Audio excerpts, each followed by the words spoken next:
సమూయేలు మొదటి గ్రంథం 30వ అధ్యాయము 6-7 వచనాలు, ఆ తర్వాత 19వ వచనం.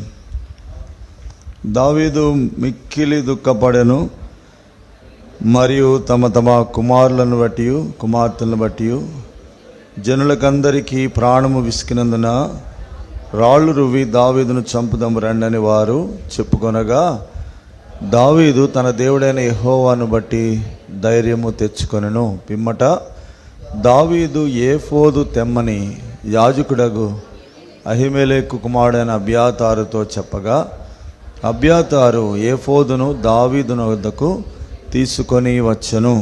19 కుమారులేమి కుమార్తెలేమి దోపుడు సొమ్మేమి వారు ఎత్తుకొని పోయిన దానంతటిలో కొద్దిదేమి గొప్పదేమి ఏది తక్కువ కాకుండా దావీదు సమస్తమును రక్షించెను. కొరింథీయులకు రాసిన మొదటి పత్రిక 10వ అధ్యాయం. కొరింథీయులకు రాసిన పత్రిక 10వ అధ్యాయము 21-22 వచనాలను మనము కలిసి చదువుకుందాం. మొదటి కొరింథీ పత్రిక 10వ అధ్యాయము 21-22 వచనాలు. మీరు ప్రభువు పాత్రలోనిది దయ్యముల పాత్రలోనిది కూడా త్రాగనేరరు. ప్రభు బల్ల మీద ఉన్న దానిలోను దయ్యముల బల్ల మీద ఉన్నదానిలోనూ కూడా పాలు పొందనేరరు. ప్రభువునకు రోషము పుట్టించదమా, ఆయన కంటే మనము బలవంతులమా. అలాగే 11-28 కూడా చదువుదాం. కాబట్టి ప్రతి మనుష్యుడు తను తాను పరీక్షించుకొనవలను, అలాగూ చేసి ఆ రొట్టెని ఆ పాత్రలోనిది త్రాగవలను. ప్రార్థన చేస్తాం. ప్రేమ కలిగిన మా ప్రియమైన పరలోక తండ్రి, ఇంతవరకు వ్యక్తిగతమైన ఆరాధన సమయాన్ని మాకెంతో దీవెనకరంగా చేసినందుకు వందనాలు. ఎవరు యథార్థంగా ఆత్మతో సత్యముతో వాక్యానుసారంగా ఆరాధించినారో వారిని బట్టి వందనాలు. ఎవరు ప్రభు ఆరాధించలేకపోయినారో వారికి మరొక సమయం దయచేయండి. అలాగే ప్రభా మీరు మా మధ్యలో ఏ రీతిగా సిలువ వేయబడి మా కొరకు మీ దేహమును అప్పగించుకున్నారో, మీ ప్రేమ గుర్తుగా ఉన్న బలలో ప్రభా మరి మీ మరణమును మేము ప్రచురించడానికి సాదృశ్యంగా ఉన్న ఈ బలలో మేము పాలుపంపులు కలిగి ఉండడానికి సహాయం చేయండి. అనేక పర్యాయాలు ప్రభా మరి మేము అయోగ్యంగా బలలో పాలు పొందే అవకాశాలు ఉన్నాయని మీరు మమ్మల్ని హెచ్చరిస్తున్నందుకు వందనాలు. ఈ సమయంలో మా పితరుడైన దావీదు జీవితంలో ఉన్న సంగతులను మీరు మాకు తీసుకొని వచ్చినందుకు వందనాలు. వెల్లడి చేసినారు. ఇప్పటికే కొన్ని వారాలుగా ధ్యానించాము. ఈ వారం కూడా కొన్ని విషయాలు మేము ధ్యానించగలుగుటకు మీ ఆత్మ ద్వారా మా హృదయాలు దర్శించమని సహాయం చేయమని, మా ఆత్మలకు మీరే పరిచర్య చేయండి. నీ దాసుని సంపూర్ణంగా ఖాళీ చేయండి. ప్రభా నా మట్టుకు నేను ఒట్టివాడనని బలహీనులను ఒప్పుకుంటున్నాను. నీ ప్రజలకు ఎటువంటి మేలు చేయలేని వాడిని ఒప్పుకుంటున్నాను. మీరే నీ ప్రజలకు మేలు చేయండి, సహాయం చేయండి. కావలసిన వర్తమానము, కావలసిన తలంపులు మీరే దయచేయండి. ప్రభా మరి నా గ్రాహ్యం తెరవండి. ప్రభా అవసరమైన ప్రతి సందర్భం మీరే జ్ఞాపకంలోకి తీసుకొని రమ్మని ప్రార్థిస్తూ, ప్రభా యోగ్యంగా నీ బలలో చేయవేయడానికి కావలసిన నీ కృపను కోరుకుంటూ, ఇంకా ఎవరైతే మా మధ్యలో రక్షణ మారుమనసు పొందలేదో వారి కొరకు ప్రత్యేకంగా ప్రార్థిస్తున్నాము. ఎంతో వేదనతో వారు ఇంకా తడవు చేసేవారుగా ఉన్నారు. మీరు ఇచ్చిన రక్షణను పొందుకోలేక కాలయాపన చేస్తూ ఉన్నారు. పాపంలో ప్రభా మరి దుర్నీతి సంబంధమైన బంధకాల్లో ఉండి బయటికి రాలేకపోతున్నారు. మీ కృప వారికి ఇంకా చాలినదిగా ఉన్నప్పటికీ ఈ కృపాకాలమును దుర్వినియోగం చేస్తున్నాం. మా ప్రియులను మీరే ప్రత్యేకంగా దర్శించమని ప్రార్థిస్తున్నాం. ప్రభా కనికరించండి, దర్శించండి. మీ ప్రేమ చేత మీరే వారిని ఆకర్షించమని ప్రార్థిస్తున్నాం. రక్షించబడిన మేము కూడా మాదిరికరమైన విశ్వాస జీవితం కలిగి ఉండినట్లుగా ఆత్మీయ జీవితంలో సమకూర్చబడిన అనుభవంలో మేము ఉండాలని కోరి ఈ సంవత్సరంలో ఇచ్చిన వాగ్దానం కొరకే వందనాలు. దీవించమని మా సహవాసాన్ని ప్రభా దీవెనకరంగా చేయండి. మాలో ఒక్కొక్కరికి కూడా వినగల చెవి, గ్రహించగలిగిన హృదయం, లోబడే మనస్సు మాకు దయచేయమని ప్రార్థిస్తున్నాం. ఆత్మ సంగములతో చెప్పుచున్న మాట చెవి గలవాడు వినుడుగా కన్నారు. అలాగూ వినుటకు వినుబుద్ధి దయచేయమని, గ్రహించుటకు సహాయం చేయమని, లోబడుటకు సహాయం చేయమని, అలాగూ సరిదిద్దుకొని ప్రభా నీ బలలో పాలు పొందే కృపదాయి చేయమని ప్రభువైన యేసుక్రీస్తు వారి నామంలో ప్రార్థించి వేడుకొంచున్నాము తండ్రి. ఆమేన్. ఈ సమయంలో మనము దేవుని యొక్క వాక్యంలో నుండి మన పితరుడైన దావీదు, మరి దావీదునకు దేవుని వాక్యములో ఎంతో ప్రాధాన్యత ఉన్నది. ఎంత ప్రాధాన్యత ఉందంటే దావీదు గురించి మనము 1 సమూయేలు 16వ అధ్యాయములో దావీదు యొక్క చరిత్రను మనం చదవడానికి పూనుకుంటాం. 1 సమూయేలు 16వ అధ్యాయములో సమూయేలు దావీదు దగ్గరికి వెళ్ళి, అనగా వారి ఇంటికి వెళ్ళి, నేను కోరుకొనిన వాడు ఇతడే అని చెప్పి అతని తల మీద తైలాభిషేకము పోసినప్పుడు, మరి అతడు దేవుని కొరకైన, దేవుని ప్రజల కొరకైన రాజుగా ఉండడానికి దేవుని చేత నిర్ణయించబడిన వాడుగా మరి ఉన్న సందర్భం మొదలుకొని బైబిల్లో ఎక్కడి వరకు రాయబడింది తెలుసా? దావీదు గురించి చెప్తారా? 1 సమూయేలు 16 నుండి ఎక్కడి వరకు రాయబడింది? బైబిల్లో ఎక్కడి వరకు రాయబడింది దావీదు గురించి? ఏంది అట్లా చూస్తారు చెప్పండి? మీరు ఇంకా పాత నిబంధనలు ఉన్నారు, కొత్త నిబంధనలు దావీదు పేరు లేదా? మత్తయ్య, ఇంకా మత్తయి సువార్త ఎతుకులాడుతున్నారు మీరు. ప్రకటన గ్రంథం చివరి అధ్యాయంలో కూడా ఉంది, చూడండి, ఉందా లేదా?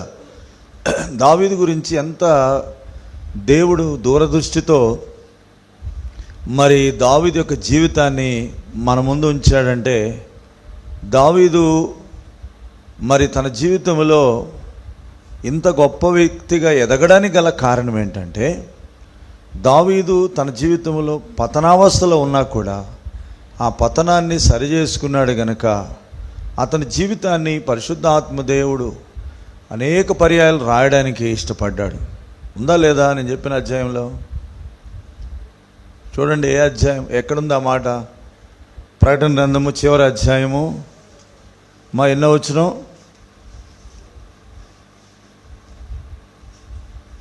ప్రకటన గ్రంథము 22వ అధ్యాయము ఎన్నో వచనం?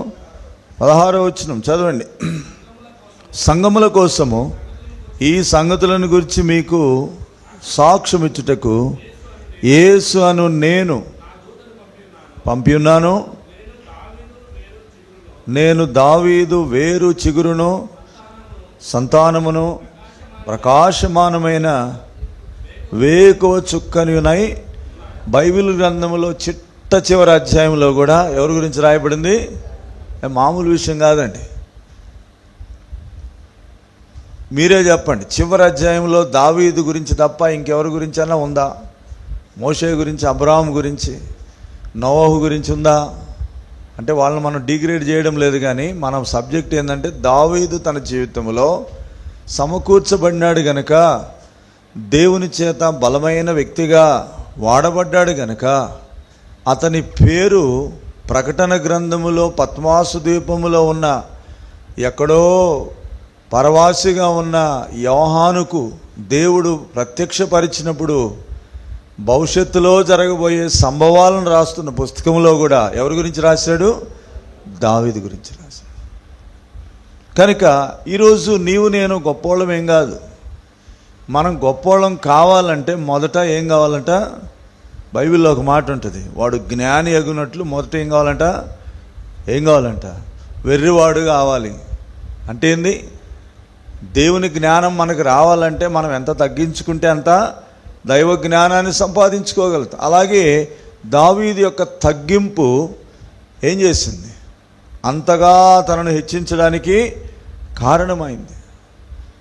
దావీదు ఎంతగా తగ్గించుకున్నాడంటే, ఇప్పుడు రండి 1 సమూయేలు గ్రంథం 30వ అధ్యాయం 6వ వచనం తీసిన వారు చదవండి.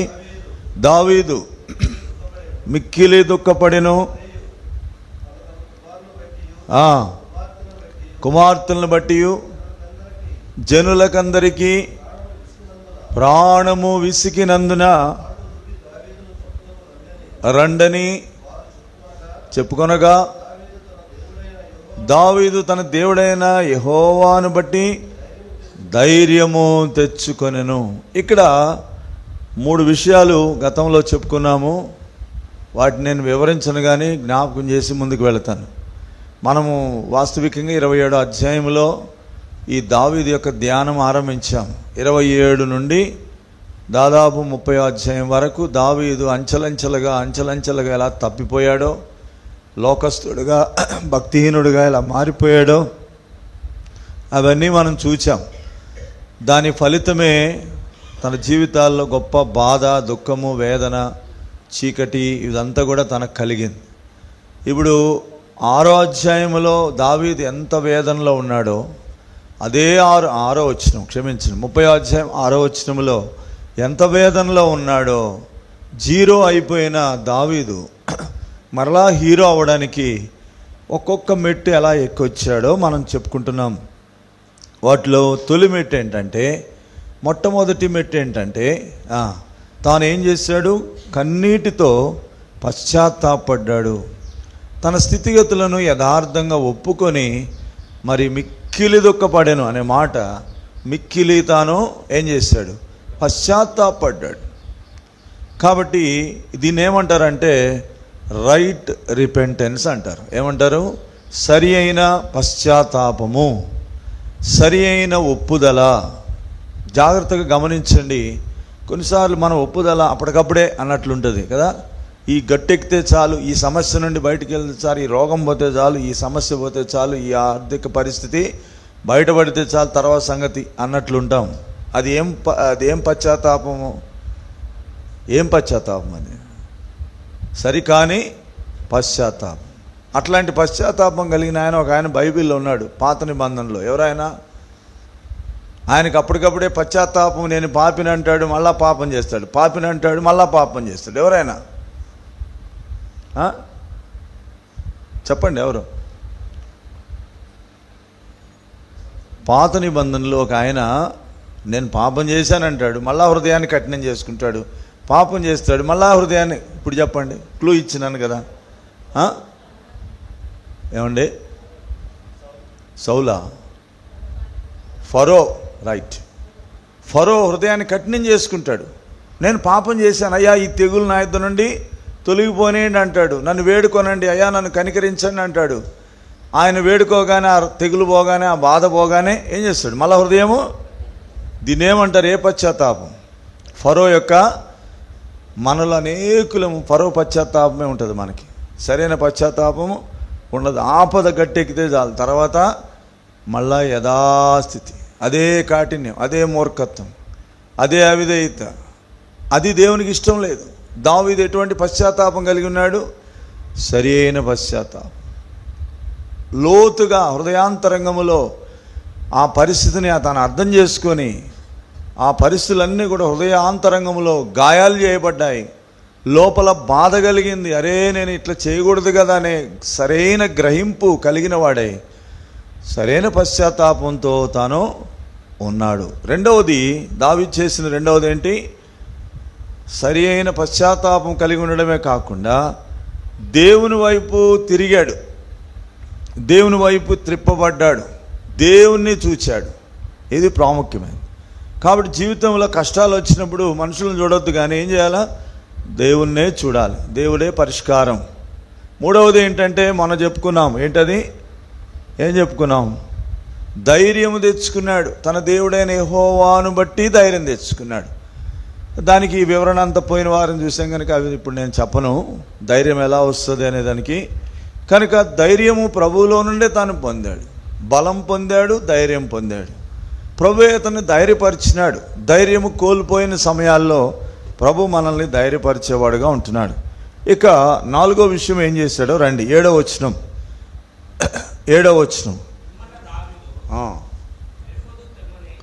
ఏఫోదును తెమ్మని యాజకుడగు అహీమెలెకు కుమారుడైన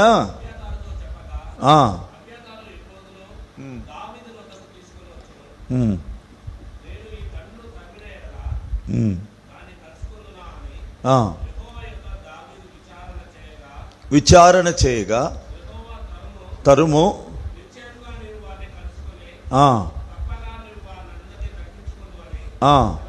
సెలవిచ్చాను. ఇక్కడ ఈ 2 వచనాలు మనం చూడంగానే 7వ వచనం మాత్రం చూస్తాం. ఇక్కడ ఏం చూస్తున్నామంటే దావీదు పశ్చాత్తాపడ్డాడు, రెండవది తన దేవుని వైపు తిరిగాడు. మూడవది తన దేవుణ్ణి బట్టి ప్రోత్సాహపరచబడ్డాడు, లేక ధైర్యం తెచ్చుకున్నాడు. నెక్స్ట్ ఏం చేశాడు? నెక్స్ట్ ఏం చేశాడు? 7వ వచనం మీరే చదివారు కదా, చెప్పండి. ఏఫోదును తెమ్మని ఎవరు చెప్పినాడు? అహీమేలెకు కుమారుడైన అబ్యాతారు. అంటే ఒక యాజకుని దగ్గరికి వస్తూ ఉన్నాడు, లేక ఒక యాజకుని సంప్రదిస్తూ ఉన్నాడు. ఇక్కడ మనకు ఒక విషయం జ్ఞాపకం చేయబడుతుంది. క్రైస్తవ జీవితంలో దేవుడు మనల్ని యాజకులుగా, రాజులుగా చేసినప్పటికీ మరి దేవుడు మన ఆత్మీయ జీవితాన్ని సరిచేయడానికి ఆత్మీయంగా ఉన్న కొంతమంది నాయకులను దేవుడు మనకి ఉంచాడు. కనుక మన సమస్యలకు ఒక పరిష్కారము ప్రభు మాత్రమే కాదు, ప్రభు తర్వాత రెండవ స్థానం ఎవరికి వస్తుంది? ఇప్పుడు యాజకునికి. పాత నిబంధన అంతా కూడా రాజులు, యాజకులు అనే సందర్భం మనం చూస్తాం. రాజుల యొక్క కర్తవ్యము రాజులు చేయాలి, యాజకుని యొక్క కర్తవ్యము యాజకుడు చేయాలి. యాజకుడు దేవుని మందిరంలో పనిచేస్తాడు, రాజు ఏమో రాజ్యంలో పనిచేస్తాడు. కనుక ఇప్పుడు దావీదు రాజైనప్పటికీ, దావీదు దేవుని దగ్గర తన జీవితాన్ని సరి చేసుకున్నప్పటికీ ఆ సరైన క్రమమైన పద్ధతిలోనికి వస్తున్నాడు. ఏంటా క్రమమైన పద్ధతి? దేవుని దగ్గర విచారణ చేయాలంటే, దేవుని దగ్గర తెలుసుకోవాలంటే, ఆ చిత్తాన్ని తెలుసుకోవాలంటే ఇప్పుడు ఎవరు అవసరమైనారు? యాజకుడు అవసరం. ఎందుకు అవసరమయ్యాడో అది తర్వాత చెప్తాం. యాజకుడు ఎందుకు అవసరమయ్యాడు అనేది తర్వాత చెప్తాం. ఇప్పుడు యాజకుని విషయం జ్ఞాపకం వచ్చింది. ఎవరా యాజకుడు? చెప్పండి, ఎవరా యాజకుడు? ఏం పేరు ఆయన పేరు? అదంతా చదవద్దు. ఏం పేరు? అబ్యాతారు. అబ్యాతారు అనే పేరుకి అర్థం ఏంటంటే, అబ్యాతారు అనే పేరుకి అర్థం ఏంటంటే ఫాదర్ ఆఫ్ అబండెన్స్, అంటే సమృద్ధి గల తండ్రి అని అర్థం. కాబట్టి నీ నా జీవితంలో సమృద్ధిలో నుండి పోగొట్టుకున్న మనము మరలా సమృద్ధిలోనికి తెచ్చేదాని కొరకు దేవుడు అబ్యాతారు లాంటి వారిని పెట్టాడు. కాబట్టి ఇక్కడ మనం అర్థం చేసుకోవాలి, మన జీవితాల్లో సమృద్ధిలోనికి ప్రభు మనల్ని తేవాలని కోరుతున్నాడు. దావీదు ఇక్కడ ఏమై ఉన్నాడు? అనేకమైన కొరతల మధ్య ఉన్నాడు. ఇప్పుడు ఆయనకి ఏం కావాలా? సమృద్ధి కావాలి. ఎక్కడుంది సమృద్ధి? ఆయనలోనే సమృద్ధి ఉంది. 36:8 చదవండి. కీర్తన 36:8. కీర్తన 36:8. నీ మందిరం యొక్క సమృద్ధి వలన వారు తృప్తి నొందుచున్నారు. తృప్తి అని ఉందమ్మా, సంతృప్తి అని ఉందా? నీ మందిరం యొక్క సమృద్ధి వలన వారు సంతృప్తి నొందుచున్నారు. నీ ఆనంద ప్రవాహములోనిది నీ వారికి త్రాగించున్నావు. ఎక్కడ? మందిరం. జ్ఞాపకం పెట్టుకోండి, మందిరం. మందిరం. దావీదు జీవితంలో మందిరం యొక్క అనుభవం తాను కలిగి ఉన్నాడు. మందిరములో సమృద్ధిలో నుండి సంతృప్తి అనేది వస్తుంది.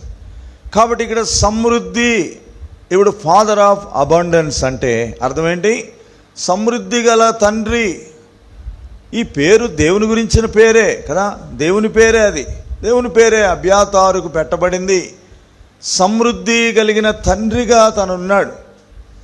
ఇప్పుడు దావీదు విభిన్నమైన కొరతల మధ్య ఉన్నాడు, విభిన్నమైన లోట్లలో ఉన్నాడు, ఆయా రకాలైన పరిస్థితుల్లో చిక్కున్నాడు. ఇప్పుడు ఈయనకు సమృద్ధి కావాలంటే అబ్యాతారు అవసరం. ఈరోజు క్రైస్తవ జీవితంలో, విశ్వాస జీవితంలో ప్రభు మనల్ని రక్షించుకున్న తర్వాత ఆయన మనల్ని ఒంటరి వారుగా చేయలేదు. చేశాడా? పోయిన వారంలో మనము బాప్తిసం పొందిన వారి తల మీద చేతులుంచి ప్రార్థన చేసినప్పుడు ఏమని ప్రార్థన చేసినాం? ప్రభువా, గతంలో వీళ్ళు ఒంటరిగా ఉన్నారు, ఇప్పుడు ఏమి లేరు, ఒంటరిగా లేరు, సంఘములో వాళ్ళు అంగములుగా చేయబడ్డారు. ప్రభు నిన్ను నన్ను రక్షించుకున్న తర్వాత ఒంటరిగా మనల్ని వదిలేయలేదు. ప్రభు తన సన్నిధిని ఇచ్చాడు, తన ప్రజల సహవాసం ఇచ్చాడు. అంత మాత్రమే కాదు, ఒక మందలో ఆయన మనల్ని చేర్చినాడు. మందలో దేవుడు చేర్చి ఆయన మనల్ని పోషించడానికి ఇష్టపడుతున్నాడు. అందుకే ఈనాడు చాలామంది సంఘ సత్యానికి దూరంగా ఉంటారు. చాలామంది రక్షణ అయితే పొందారు కానీ సంఘముతో అంటుకట్టబడి ఉండరు, సంఘములో నాటబడి ఉండరు, మందిరం యొక్క సమృద్ధిని వారు పొందలేకపోతున్నారు. కారణం ఏంటంటే వాళ్ళు దేవుని మందిరానికి ఎలా వస్తున్నారు? అడప దడప.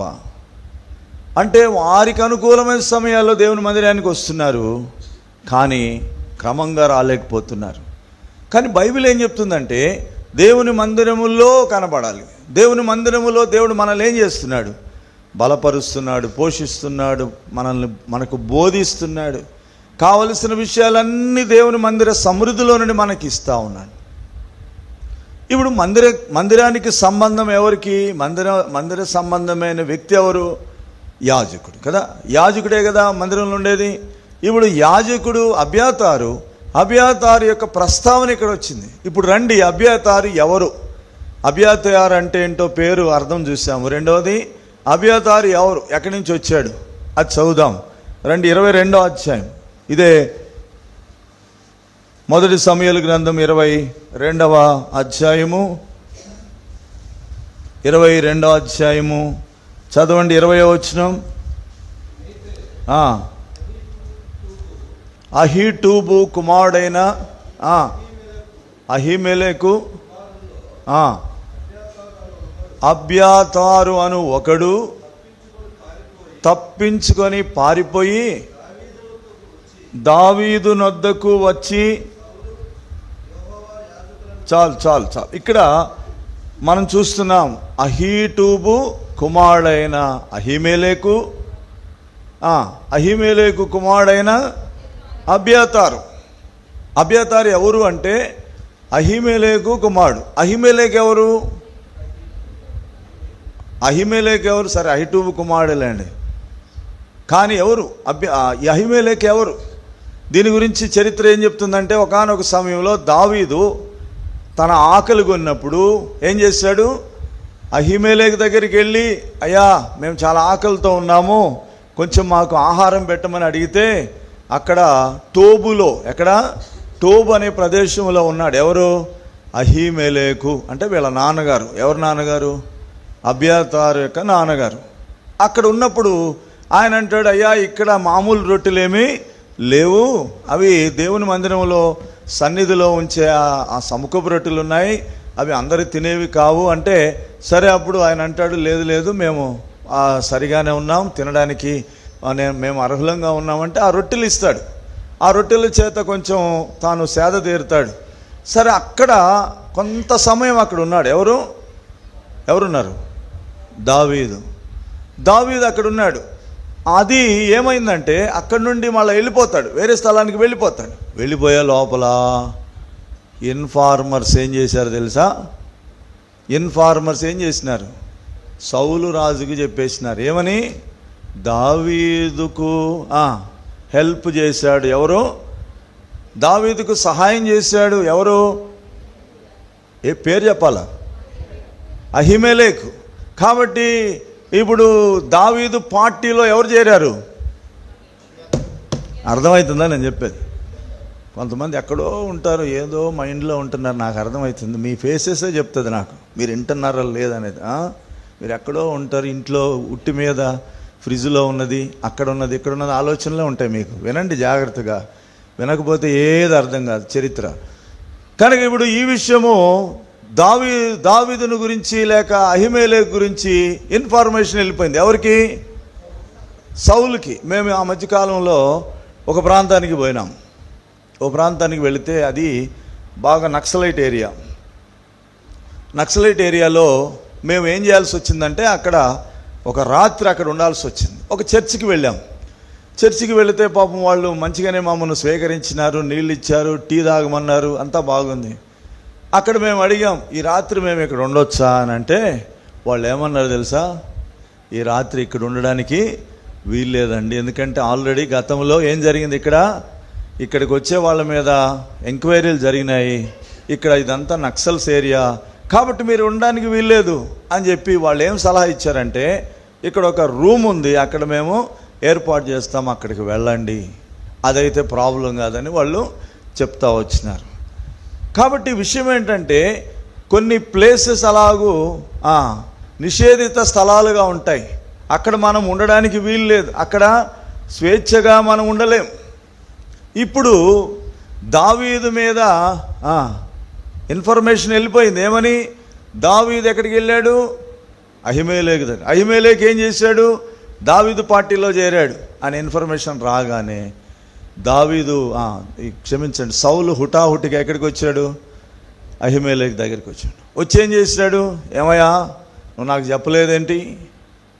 దావీదు నీ దగ్గరికి వచ్చాడంటే కదా అని అంటా ఉంటే ఆయన భయంతో వణికిపోతా ఉన్నాడు. లేదండి మీరే పంపించారంటే నేను ఆ రొట్టెలు ఇచ్చినాను, కాబట్టి రాజు పని వేగంగా జరగాలని నా దగ్గరికి వచ్చాడు, మీరు పంపిస్తే వచ్చాడని నేను అనుకుంటున్నాను అన్నాడు. ఇది వాస్తవమే, అది వాస్తవమే.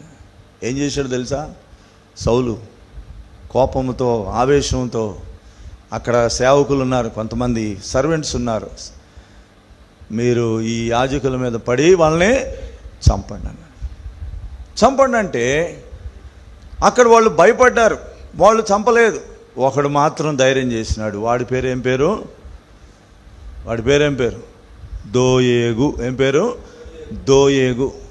అదంతా నేను చదివేయడం లేదు, ఎందుకంటే చదివిచ్చి మళ్ళీ వివరణ లేట్ అవుతాను. ఈ దోయేగే ఇన్ఫార్మర్ అనమాట, గుర్తుపెట్టుకోండి. అతడు ఎవరు? పశువుల యొక్క కాపరి, సౌలు యొక్క పశువుల కాపరి. కొంతమంది దోయేగు లాంటి వాళ్ళు ఉంటారు, ఇక్కడ మాటలు అక్కడ, అక్కడ మాటలు ఇక్కడ. ఏంది వాళ్ళ జుట్లు వీళ్ళకి, వీళ్ళ జుట్లు వాళ్ళకి ఏం చేస్తుంటారు? ముడిపెట్టే పని వాళ్ళది. వాళ్ళకి అదొక ఆనందం, అదొక రాక్షస ఆనందం.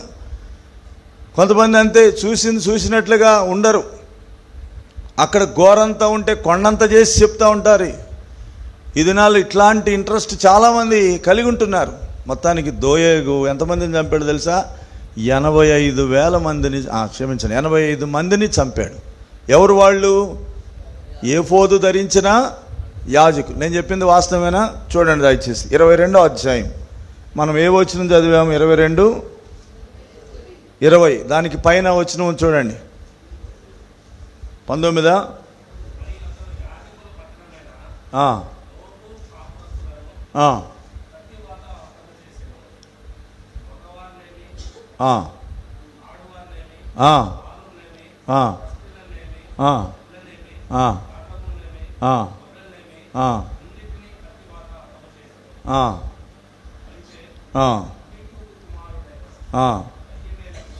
దానికంటే ముందుంటే చూడండి, 85 మందిని చంపాడు అని అంటుంది. 18 చదవండి, క్షమించండి 18వ వచనం. రాజు దోయేగుతో చెప్పినాడు, ఇంకా వీడికి ఫుల్ ఆర్డర్ ఇచ్చేసినాడు, వాళ్ళు పడడం లేదు కాబట్టి నువ్వు వెళ్ళి వాడిని చంపేయమన్నాడు. ఏదో మీడైనా దోయేగు పడి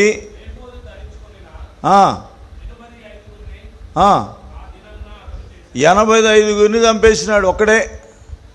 ఎవరిచ్చినారు బలము? సౌలు.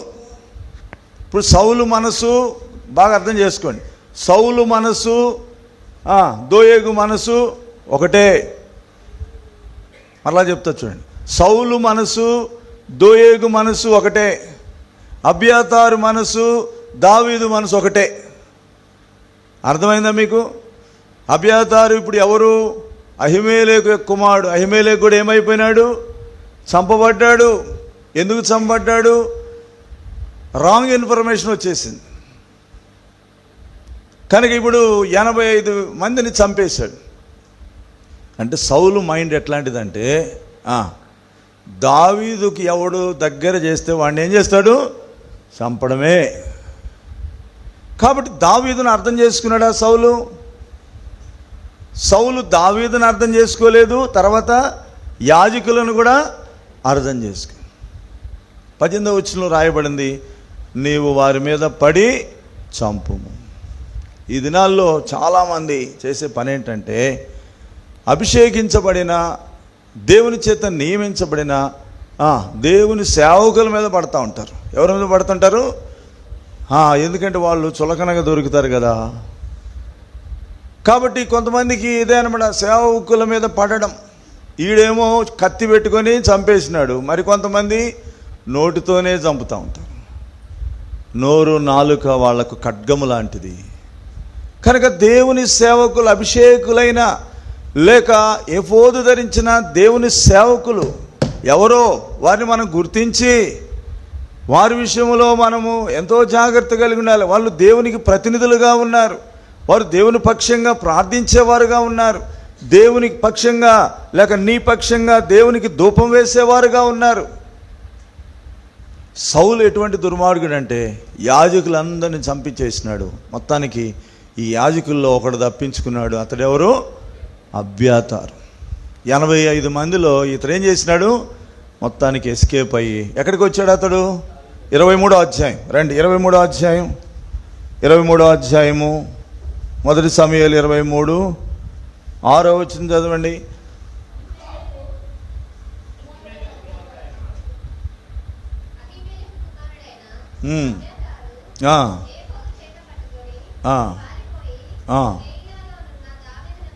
దావీదు నొద్దకు వచ్చెను. పారిపోయాడు. ఎందుకు పారిపోవాల్సి వచ్చింది? అక్కడ భద్రత లేదు. అయితే వచ్చేటప్పుడు ఏం చేసినాడు? ఏఫోదు పట్టుకొని దావీదు దగ్గరికి వస్తే దావీదు ఏమన్నాడు? అయ్యా, నీ శత్రువు నా శత్రువు కూడా ఒకడే, కాబట్టి నీ ప్రాణం తీసేవాడు నా ప్రాణం తీసేవాడు కూడా ఒకడే, కాబట్టి నా దగ్గర ఉండు అంటే. దావీదు ఎటువంటి వాడంటే, ఇప్పుడు రండి దయచేసి మాట మనం ఎక్కడ చదివాం? 22వ అధ్యాయము 22వ అధ్యాయము 20వ వచనం.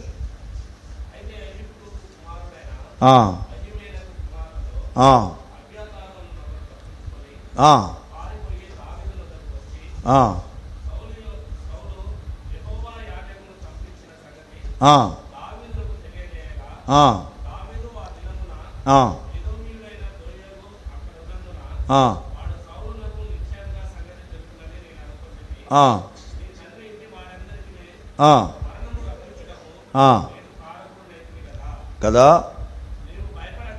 గమనించండి ఏమంటున్నాడు? నీవు భయపడక నా యొద్ద నుండుము. ఎట్లుంటాడంట? ఇప్పుడు ఒక ఆశ్రయము లేని వ్యక్తికి ఏం కలిగిస్తున్నాడు దావీదు అంటే? యాజకులకే కాదు ఆశ్రయం. దావీదు గురించి 22వ అధ్యాయంలో మనం చూస్తే అసమాధానంగా ఉన్నవారు, అప్పులు చేసిన వారు, ఇబ్బంది కలిగిన వాళ్ళు, వీళ్ళందరికీ కూడా తన ఆశ్రయము ఇచ్చాడు. వాళ్ళల్లో ఈయన కూడా ఒకడు. ఎవరు? యాజకుడు. నువ్వు నా దగ్గర భద్రంగా ఉంటావు అంటే యాజకులను ప్రేమించేవాడుగా ఉన్నాడు, యాజకులను వారి క్షేమం కోరేవాడుగా ఉన్నాడు, వారి క్షేమస్థితిని చూచి ఆనందించేవాడుగా ఉంటున్నాడు. బైబిల్లో ఒక మాట ఉంటే చూడండి, కీర్తనల గ్రంథము, కీర్తనలు 35, కీర్తనలు 35:27 త్వరగా చదవండి.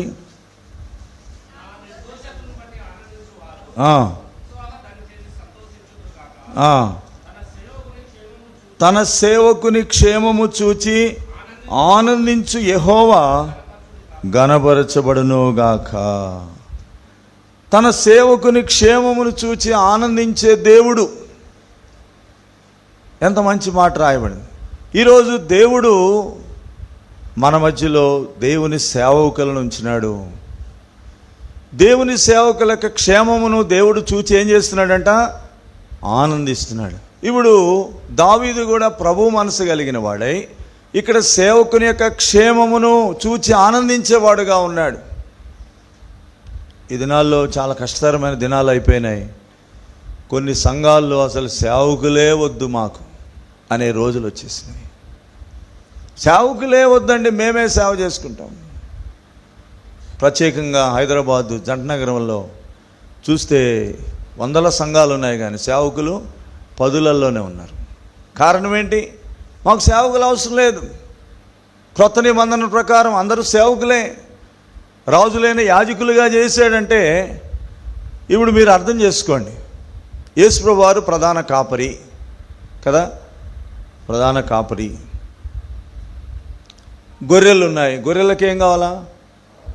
కాపరి కావాలా వద్దా? కాపరి అంటే ఏంది? గొర్రెలను సంరక్షించేవాడు, కాపాడేవాడు, మేత పెట్టేవాడు, సరిచేసేవాడు. కాబట్టి ప్రధాన కాపరి ఆయన. కాపరిగా దేవుడు సంఘానికి ఇచ్చాడు. ఒక ఆయన అన్నాడు, పూజారి లేని గుడి ఉంటుందా అన్నాడు. ఏమన్నాడు? పూజారి లేని గుడి ఉంటుందా? ఈరోజు మన సంఘము, మన సహవాసం ఎట్లా అయిపోయిందంటే, ఎట్లా అయిపోయింది చెప్పండి? ఎట్లా అయిపోయింది? పూజారి లేడు కానీ గుడి నడుస్తూ ఉంటుంది. దేవుని పెళ్ళికి అందరు పెద్దలే అన్నట్టు. కాబట్టి ఈనాడు సంఘాల్లో అందరూ పెద్దరికం చేసేసి మేమే బోధ చేస్తాం, మేమే నడిపిస్తామంటే, అందుకే ఈరోజు ఏమైపోయినాయి? తలక్రిందులు అయిపోయిన సంఘాల పరిస్థితి. దేవుని చేత అభిషేకించబడిన దేవుని సేవకులు అక్కర్లేదా? మీకు అర్థం కావడానికి చెప్తున్నాను చూడండి. యేసు ప్రభువారు ప్రధాన కాపరి. ఇక్కడ ఒక కాపరిని దేవుడు పెట్టాడు. కాపరి యొక్క దైవికమైన నడుపుదల్లో గొర్రెలు నడిపించబడాలి. అలాగే యేసు ప్రభువారు ఆయన ఇంకా ఏమై ఉన్నాడు అని మనం చూస్తే, ఆయన ప్రధాన యాజకుడు అయితే ఇక్కడ ఎవరు అవసరం? మనకి యాజకుడు అవసరం. కాబట్టి నిన్ను నడిపించడానికి, నిన్ను ఆత్మీయంగా సరిచేయడానికి, నీకు క్షేమాభివృద్ధి కలిగించడానికి, నీ కొరకు ప్రార్థించడానికి ఒక యాజకుడు నీకు అవసరం లేదా? అవసరం లేదు బ్రదర్, నేనే యాజకుడిని, నన్ను ఎవరు కూడా నడిపించాల్సిన అవసరత లేదు, నేను డైరెక్ట్ దేవునితో ఏం కలిగి ఉంటాను? సంబంధం కలిగి ఉంటాను అనేవాళ్ళు ఉన్నారు. సో అట్లని కొంతమంది నాణ్యత లేని యాజకులు లేరని అనడానికి లేదు, ఉన్నారు కదా. నాణ్యత లేని యాజకులు ఉన్నారు, నాణ్యత లేని కాపర్లు ఉన్నారు. కానీ మనం చేసే పొరపాటు ఏంటంటే, కాపర్లు అందరూ మంచోళ్ళు కాదు కదా, యాజకులందరూ మంచోళ్ళు గారనే ఆ స్టేట్మెంట్లోకి వెళ్ళిపోతాం. కాబట్టి అబ్యాతారు ఎవరంటే ఒక యాజకుడు. పౌలు ఒక మాట అంటాడు, రండి దయచేసి త్వరగా కొన్ని మాటలు చూసి మనం ముగిద్దాం. 1 కొరింథీ పత్రిక 4వ అధ్యాయం 1వ వచనం. కొరింథీయులకు రాసిన 1వ పత్రిక 4వ అధ్యాయం 1వ వచనం.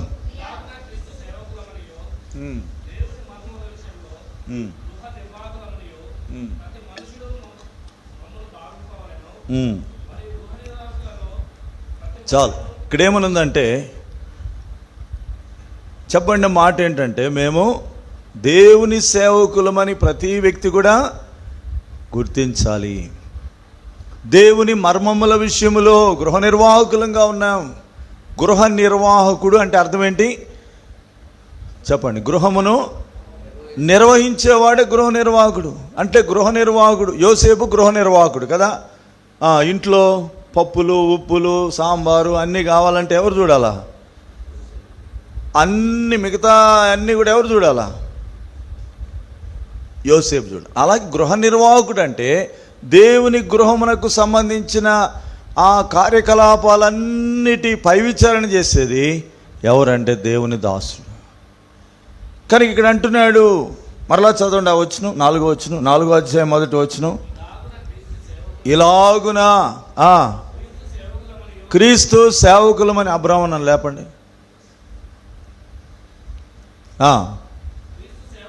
క్రీస్తు సేవకులమనియు. ఆయన దగ్గర ఒక చిన్న బిల్లు పెడితే ఇది నొక్కితే ఆయన లేచేటట్టన్నా పెట్టాలి, ఇదన్నా చేసుకుంటే లాభం లేదు. అక్కడ మోగాలి, ఈడ నొక్కుతాను ఆడ టింగు మనాలి. అప్పుడు మీకు అందరికి డిస్టర్బెన్స్ ఉండదు. అది నాకు ఆయనకే తెలుస్తుంది. చదవండి. ఇలాగున క్రీస్తు సేవకులు మరియు దేవుని మర్మముల విషయంలో గృహ నిర్వాహకులమనియు ప్రతి మనుష్యుడు. ఎందుకు పౌలు ఇంతగా చెప్తున్నాడు? తన గురించి తాను చెప్పుకోవాలా? ఇప్పుడు కొంతమంది అంటారు కదా, ఆయన గురించి ఆయన చెప్పుకుంటాడంటే, పౌలు ఎందుకు చెప్పుకుంటున్నాడు ఇక్కడ? కొరింథీయులు సామాన్యులు కాదు. కొరింథీయులకు అన్ని రకాల రోగాలు ఉన్నాయి. ఏ రోగాలు? ఆత్మీయమైన రోగాలు. వాళ్ళు ఒక సందర్భంలో అంటారు కదా, అసలు పౌలు ప్రసంగము ఒక మాట అంటారు వాళ్ళు, అతడు చూడడానికి బలహీనుడు, అతని ప్రసంగము కొరగానిది అన్నారు. ఎవరన్నారు ఆ మాట? ఎవరన్నారు చెప్పండి? కొరింథీయులు అన్నారు. కొరింథీయులకే 2 పత్రికలు రాశాడు. ఎవరు? సామాన్యులు కాదు కొరింథీయులు. అన్ని కృపావరాలు ఉన్నాయి, అంత జ్ఞానం ఉంది, లోక జ్ఞానం ఉంది, కొట్లాటలు కూడా ఉన్నాయి, కోర్టు కేసులు కూడా ఉన్నాయి, అపవిత్రత కూడా ఉంది, అన్నీ ఉన్నాయి. ఒక్కొక్క అధ్యాయంలో ఒక్కొక్కటి కనబడుతూ ఉంటుంది. పౌలు అంటాడు, మీరు మమ్మను దేవుని సేవకులమని భావించండి. దశలోనికే పత్రిక రండి, మొదటి అధ్యాయం. మొదటి దశలోనికే పత్రిక 2వ అధ్యాయము. మొదటి దశలోనికే పత్రిక 2వ అధ్యాయం. 2వ అధ్యాయము 3 నుండి చదవండి. 3వ వచనము నుండి.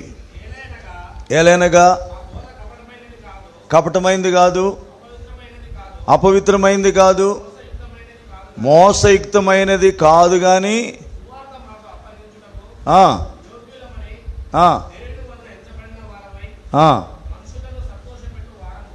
మనుషులను సంతోషపెట్టు వారము కాక హృదయములను పరీక్షించు బోధించున్నాము. మేము ఎరిగి ఉన్నట్లు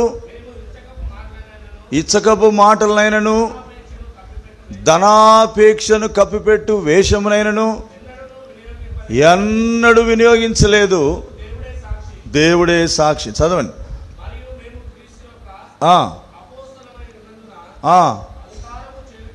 అధికారము చేయుటకు సమర్థులమైనను కానీ ఘనతను మేం కోరలేదు. స్తన్యమిచ్చు తల్లి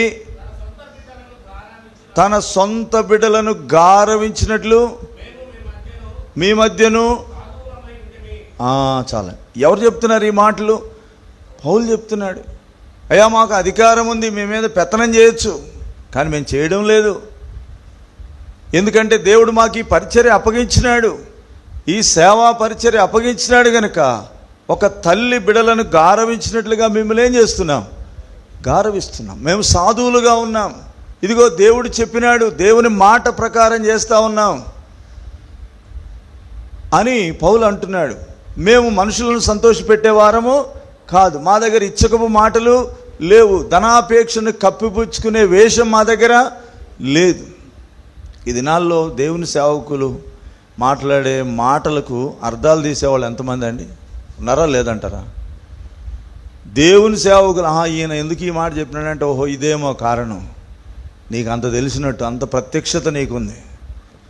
దేవుని సేవకుడు ఏదైనా చెప్తే వ్యంగ్యంగా అర్థం చేసుకునే వాళ్ళు ఎక్కువైపోయినారు, తప్పుగా అర్థం చేసుకునే వాళ్ళు ఉన్నారు. కనుక దేవుని సేవకులు ఎవరు కొరుకున్నారు? ఎవరు కొరుకున్నారు? కాపరి ఎవరు కొరుకుంటాడు? గొర్రెల కొరకు ఉంటాడు.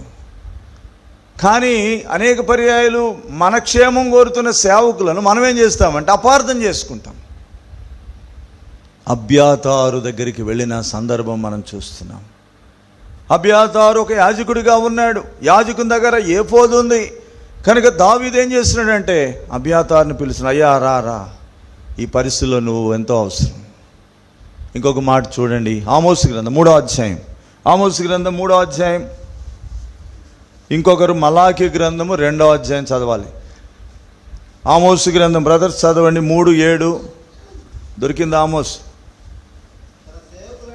తన సేవకులైన ప్రవక్తలకు తాను సంకల్పించిన దానిని బయలుపరచకుండా ప్రభువైన యెహోవా ఏమీ చేయడు.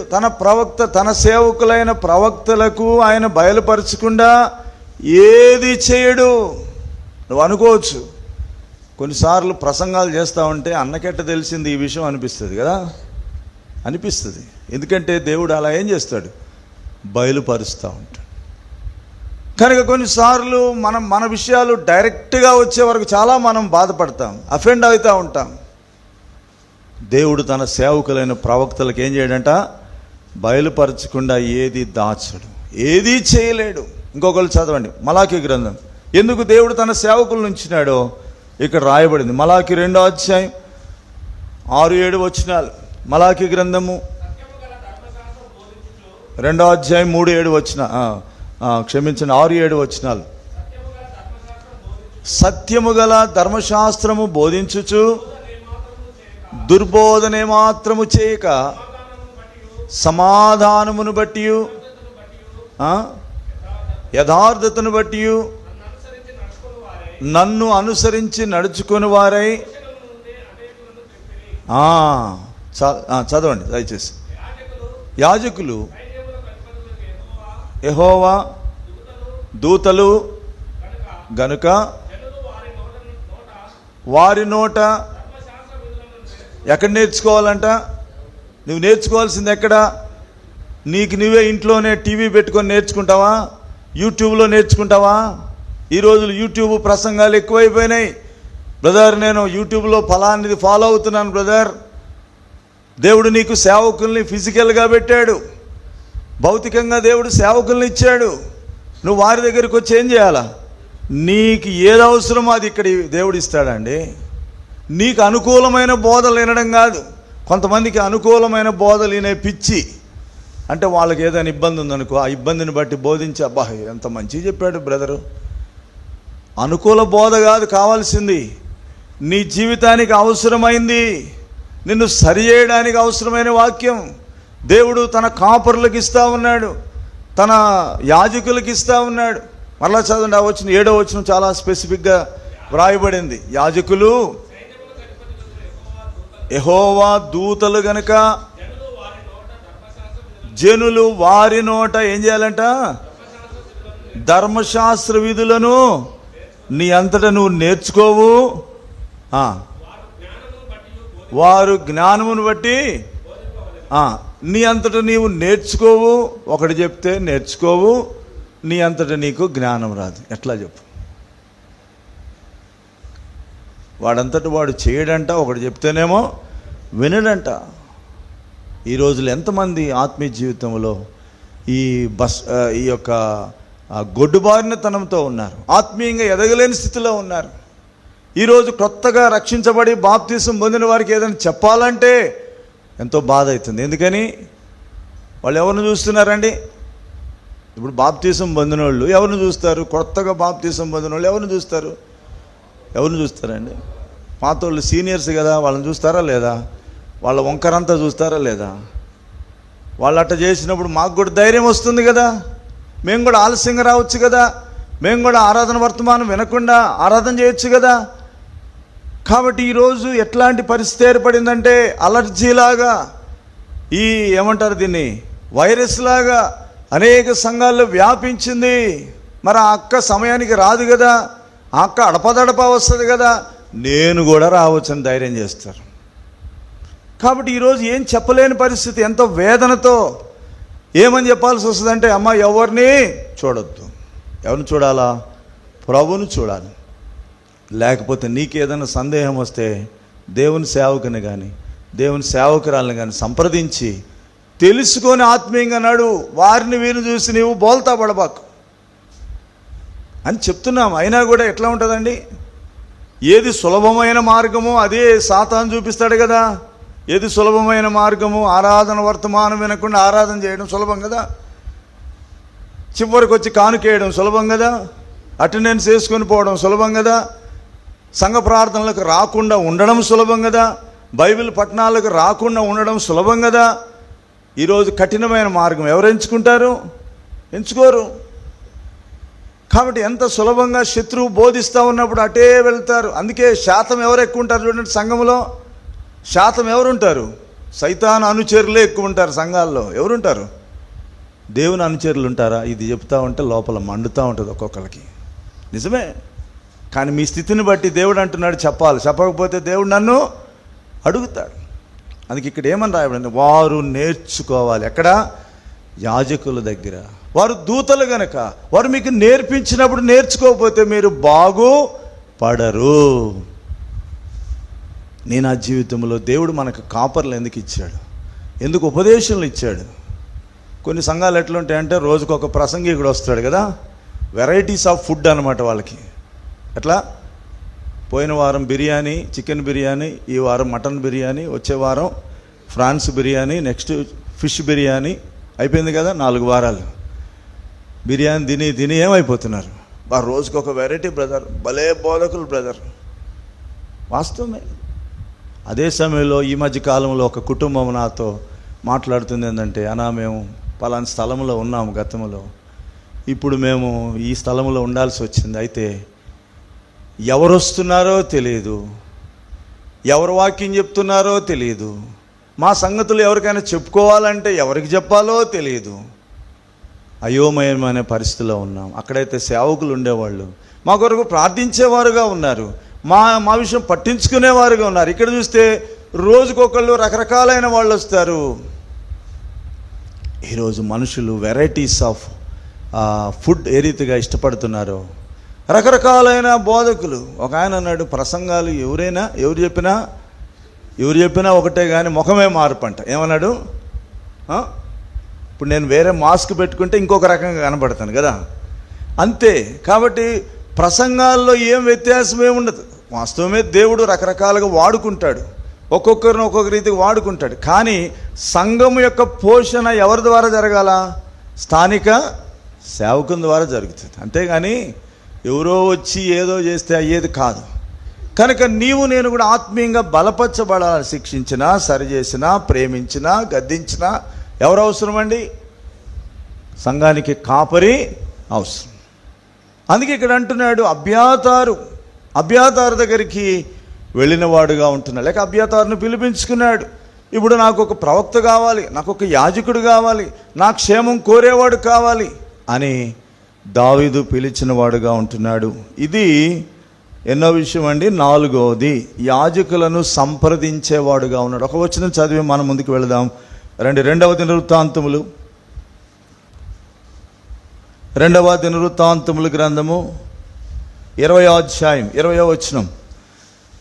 2వ దినవృత్తాంతములు 20:20.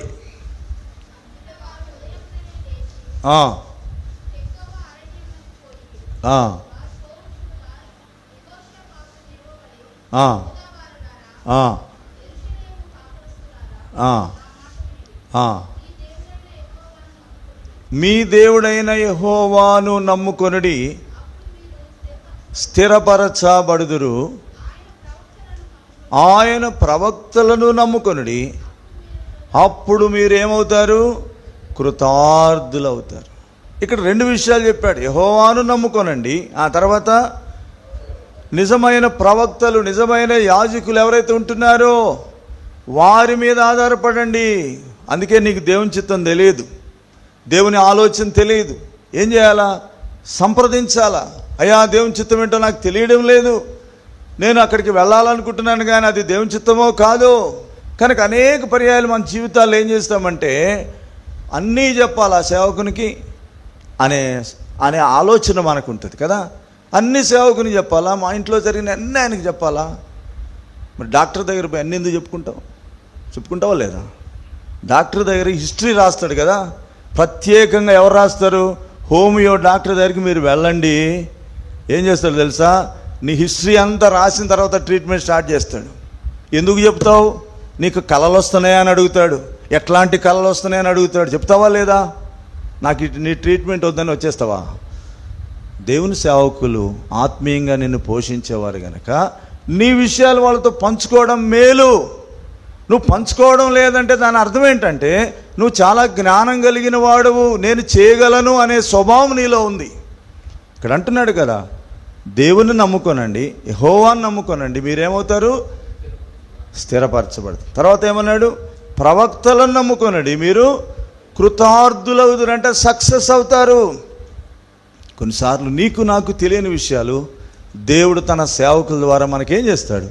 తెలియపరిచేవాడుగా ఉంటాడు. మేము కూడా అలాగే నేర్చుకున్న వాళ్ళమే. మేము కూడా మాకంటే పైగా ఉన్న సేవకుల దగ్గరికి వెళ్ళి అనేకమైన విషయాలు నేర్చుకున్న వాళ్ళమే. ఇప్పటికి కూడా నాకు ఏదైనా డౌట్ వస్తే ఒక ఆత్మీయమైన వ్యక్తికి నేను ఫోన్ చేసి, అన్నా ఇదేందో ఇట్లా రాసి ఉంది బైబిల్లో, దీనికి ఏదో నాకు అర్థం కావట్లేదు, మీ ఎక్స్ప్లెనేషన్ ఏంటని నేను అడుగుతాను, తెలుసుకుంటాను.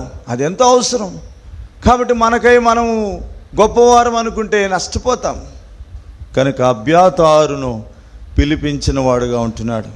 అబ్యాతారు యొక్క సహకారాన్ని తాను కోరిన వాడుగా ఉంటున్నాడు. కాబట్టి ఒకవేళ ఈ మధ్యాహ్న కాల సమయంలో ఒకవేళ నీకు ఎటువంటి ఒపీనియన్ ఉందో యాజకుల విషయంలో, సేవకుల విషయంలో, దాన్ని నువ్వు కరెక్ట్ చేసుకోవడం ఎంతైనా అవసరం. దేవుని సేవకులు మీ క్షేమం కొరకు ఉంటారు. దేవుని సేవకులు 24/7 మీకు అందుబాటులో ఉంటారు. కానీ మీరే దాన్ని ఏం చేయరు? సద్వినియోగము చేసుకోరు. మీరు ఎప్పుడు ఫోన్ చేసినా అందుబాటులో, ఒకవేళ మెసేజ్ చేసినా దానికి అందుబాటులో.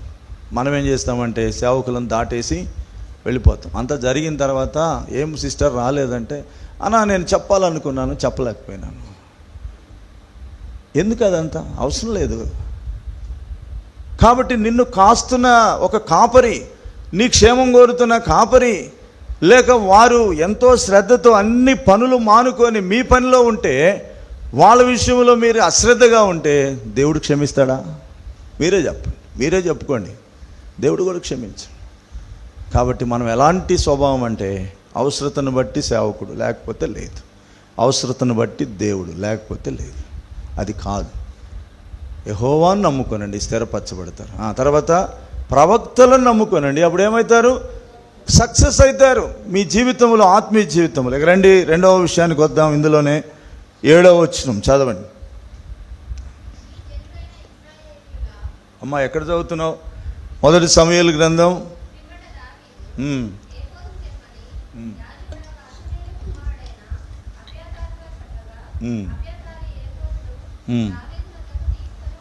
ఇక్కడ ఏఫోదు గురించి మనం మాట్లాడుకోవాలి. ఏఫోదు అంటే దీని గురించి నేను జస్ట్ కొన్ని మాటలు చెప్పి తర్వాత నేను ముగించేస్తాను. ప్రభు చిత్తమైతే వచ్చే వారం మనం ధ్యానం చేద్దాం, ఎందుకంటే సమయం ఎక్కువ లేదు. ఏఫోదు అనేది ఎవరు ధరించే వస్త్రమో? యాజకులు ధరించే వస్త్రం. ఒకసారి నిర్గమకాండం 28:4 చదవండి. యాజకుడు ధరించే వస్త్రాలలో ఏఫోదు గురించి చూస్తున్నాం. ఏఫోదు అనేది ఎలా ఉంటుందంటే మోడీ కోట్ లాగా ఉంటుంది. ఎట్లా ఉంటుంది? మోడీ కోట్ వేసుకున్నాడుగా. ఇప్పుడు యాక్చువల్ పిక్చర్ చూపించచ్చు కానీ ఇది లేదు కదా. ఒక ఇట్లా పైన వేసుకునే ఒక కోట్ లాగా. ఏఫోదు అనేది అది నిలువుటంగి మీద వేసే ఇంకొక ఆ కోట్, దాన్ని వేసుకోట్ అంటారా ఏదో అంటారు. ఆ కోట్, దాంట్లో ప్రత్యేకత ఉంటుంది. ఏంటా ప్రత్యేకత అంటే, దానికి మళ్ళీ ఒక పతకం అనేది ఉంటుంది అన్నమాట. పతకం అనేది 12 రాళ్ల చేత పొదగబడిన ఒక భాగం, పతకం. దీన్ని ఏం చేస్తాడంటే ఇక్కడ కడతాడనమాట. ఇది ఇలా ఇక్కడ నుండి మళ్ళీ క్రిందికి ఉంటుంది. ఇది ధరించాలి. దీన్ని మొత్తం కలిపి ఏఫోదు అంటాడు. ఏఫోదులో ఏమున్నాయి చెప్పండి? ఏఫోదు అంటే ఏఫోదులో పతకం ఉంది. పతకములో ఎన్ని రాళ్ళు ఉన్నాయి? 12. ఈ 12 ఎందుకు పెట్టినాడు? 12 గోత్రాలకు గుర్తుగా 12 ఉన్నాయి. అంటే ఈ 12 గోత్రాల భారము ఎవరు భరిస్తున్నారు? ఎవరి వస్త్రాలు ఇవి? ప్రధాన యాజకుని యొక్క వస్త్రాలు. కనుక ఈ ఏఫోదు ధరించిన, ఈ పతకము ధరించిన యాజకుడు ఈ 12 గోత్రాల ప్రజల కొరకు ఏం చేయాలా? ప్రార్థన చేయాలా, వారి భారం భరించాలా. తర్వాత ఇక్కడ ఈ భాగంలో ఒక 2 రాళ్ళు ఉంటాయి. ఈ భాగంలో ఈ భుజం మీద ఒక 2 రాళ్ళు ఉంటాయి. కానీ ఇక్కడ ఏమని రాయబడిందంటే పతకములోనే ఉన్నాయని రాస్తున్నాడు. చదవండి దయచేసి 28వ అధ్యాయము నేను చెప్పిన వచనం చదవండి దయచేసి. 29.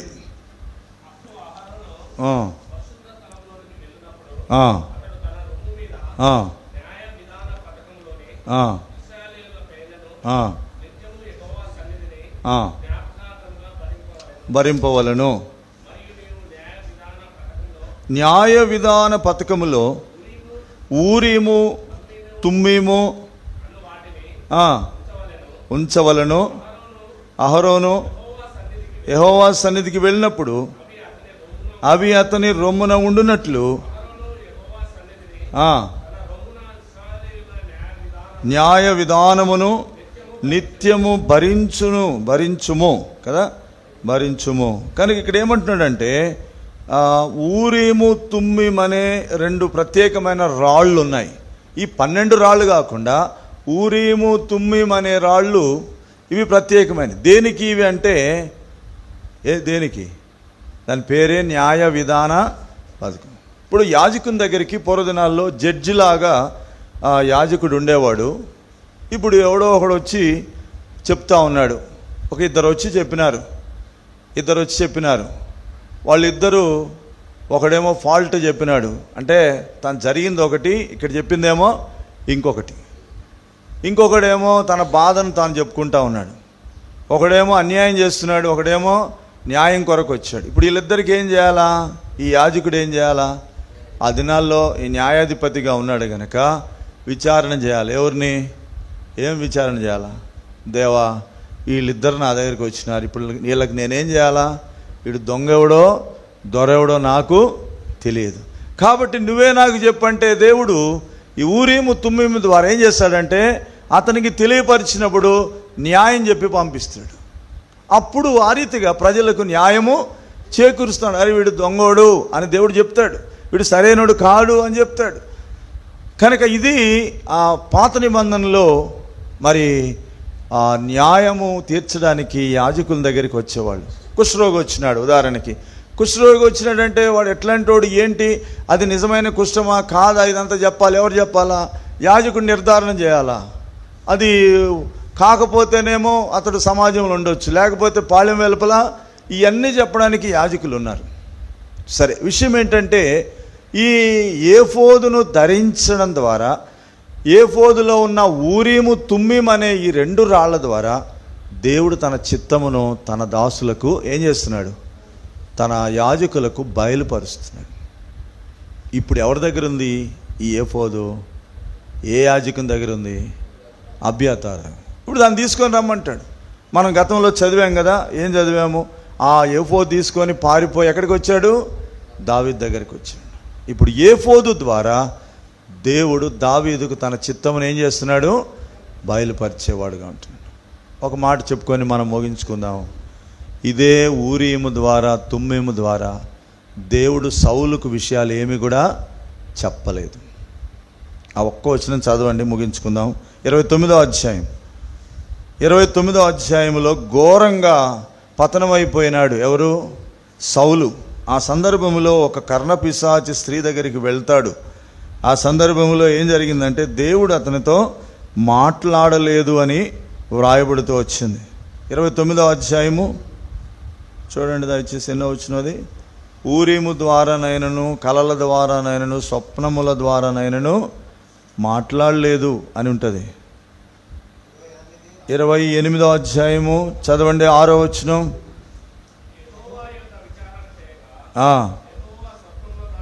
ద్వారానైనను ఊరీము ద్వారానైనను ప్రవక్తల ద్వారానైనను. ఎందుకని కారణం ఏంటి? ఆపద మొక్కులోడు కదా ఎవరు? సౌలు. ఎట్లాంటి వాడు? ఆపద వచ్చింది కాబట్టి దేవుని దగ్గరికి వచ్చాడు. అందుకే ఇప్పుడు డూమ్ అయిపోయినాడు, బ్లాక్ అయిపోయినాడు, ఏది తెలియని పరిస్థితి. ఊరీం అంటే ఎక్కడుంది? ఊరీము ఏఫోదులో ఉంది. ఎక్కడుంది? ఏఫోదు అనగా పతకములో ఉంది. ఈ పతకము ఏఫోదు 2 కలిసే ఉంటాయి అన్నమాట. ఈ పతకము ఏఫోదు కలిసి ఉంటాయి. అయితే ఈ ఊరీము తుమ్మీం అనే ఈ రాళ్ల ద్వారా దేవుడు ఎవరికి మాట్లాడడం లేదు? సౌలుతో మాట్లాడు. ఎందుకంటే అతడు సరైన పశ్చాత్తాపము లేదు, సరైన జీవితము లేదు, యాజకుల గురించిన సరైన అవగాహన లేదు. తన జీవితంలో తన స్వార్థం కొరకే బ్రతికాడు, ద్వేషంతోనే బ్రతుకుతా ఉన్నాడు. గనక ఇప్పుడు అతనికి ఏ జవాబు కూడా లేదు. అందుకే ఎక్కడికి వెళ్ళాల్సి వచ్చింది? దయ్యం దగ్గరికి వెళ్ళిన వాడుగా ఉంటున్నాడు. ఈరోజు దేవుడు నీతో నాతో మాట్లాడడానికి దేవునితో సరైన సంబంధం, దేవుని సేవకులతో సరైన సంబంధం నీకు నాకు ఎంతో అవసరం. అది మనకు లేకపోతే దేవుడు మనకి ఏం మాట్లాడు. ఊరీం అనేది ఎక్కడుందంటే పతకములో ఉంది. ఈరోజు దేవుడు నీతో మాట్లాడేటట్లుగా నీ జీవితం ఉందా? దేవుడు నిన్ను సరి చేయడానికి నీ జీవితం అంగీకారంగా ఉందా? దేవుడు నిన్ను సరైన మార్గంలో నడిపించడానికి దేవుడు ఇష్టపడుతున్నాడు, కానీ నువ్వు ఆయన దగ్గరికి రాదగిన విధానంలో వస్తున్నావా? ఆయన దగ్గర ఎలాగుండాలో, ఏ రీతిగా నువ్వు సరి చేసుకోవాలో అలాగున్నావా? సౌలులాగా ఏది తెలియని అయోమయ స్థితిలోనే ఉంటున్నావా? దావీదు సమకూర్చబడడానికి మొట్టమొదటిది తనేం చేశాడు? కన్నీటితో తన స్థితిని ఒప్పుకున్నాడు, దేవుని వైపు చూచాడు, దేవుని వైపు తిరిగాడు. మూడవది దేవుని బట్టి ధైర్యం తెచ్చుకున్నాడు. మూడవది యాజకులను సంప్రదించాడు. ఐదవది ఏం చెప్తున్నామంటే దైవ చిత్తం చేయడానికి దేవుని యొక్క సన్నిధిలో ఆ ఊరీము లేక ఆ తుమ్మీము ద్వారా, ఆ ఏఫోదు ద్వారా దేవుని చిత్తమే చేయాలి, నా చిత్తంలో నేను నష్టపోయాననే గ్రహింపులోనికి వచ్చాడు. ఈరోజు నేను సమకూర్చబడాలంటే ప్రభు అనేకమైన సాధనాలు సదుపాయాలని కలిగించినా కూడా మనము దాటివేసి వెళుతున్నాం. అనేక పర్యాయాలు మనము లెక్క చేయకుండా వెళుతున్నాము. ఎంతో పోతూ కూడా ఆ నష్టం అందరికి వచ్చింది కాబట్టి నాకు కూడా వచ్చిందని అనుకుంటున్నాం, కానీ దీనికి కారణం ఏంటో సున్నితమైన ఉద్దేశంతో ప్రభు దగ్గరికి వచ్చి మనం అడగలేకపోతున్నాం, సరి చేసుకోలేకపోతున్నాం. దావీదు సమస్తమును సంపాదించుకున్నాడు. ఎలా సంపాదించుకున్నాడంటే దేవుని దగ్గరికి వచ్చాడు. దేవుని దగ్గరికి రావడమే కాదు, దేవుని యాజకులను సంప్రదించినాడు. అంత మాత్రమే కాదు, తన జీవితంలో దేవుని చిత్తం చేయాలా, దేవుని దగ్గర విచారణ చేసి తెలుసుకోవాలి. ఇక నేను నా సొంతగా ఏమీ చెయ్యను, నా సొంతగా తీర్మానాలు ఏమి చేయను, దేవా నువ్వు చెప్తే వెళ్తాను, నువ్వు చెప్తే చేస్తాననే కాడికి తను వచ్చాడు.